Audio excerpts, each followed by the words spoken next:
నమస్కారం ఈటీవీ 360కి స్వాగతం. ముందుగా ప్రధానాంశాలు.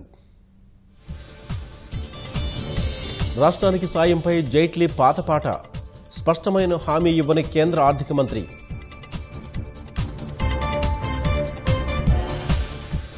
ప్రత్యేక ప్యాకేజీ నిధుల కసరత్తు త్వరలో కొలిక్కి, రెవెన్యూ లోటుపైన ప్రతిష్టంభన తొలగుతుందన్న జైట్లీ.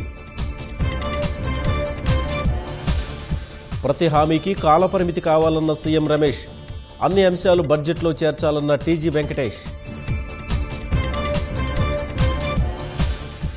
తెదేపా నిరసనలతో అట్టుడికిన పార్లమెంట్, న్యాయం జరిగే వరకు పోరాటం ఆగదన్న ఎంపీలు.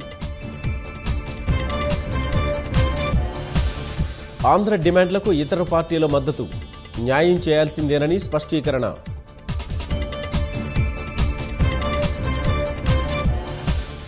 గుంటూరు జిల్లాలో విషాదం, ఈతకు వెళ్లి 3 విద్యార్థులు మృతి.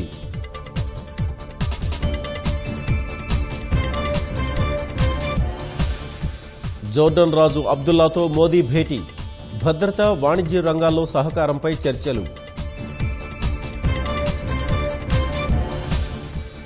అమ్మకాల ఒత్తిడితో మార్కెట్లకు నష్టాలు, 407 పాయింట్లు కోల్పోయిన సెన్సెక్స్.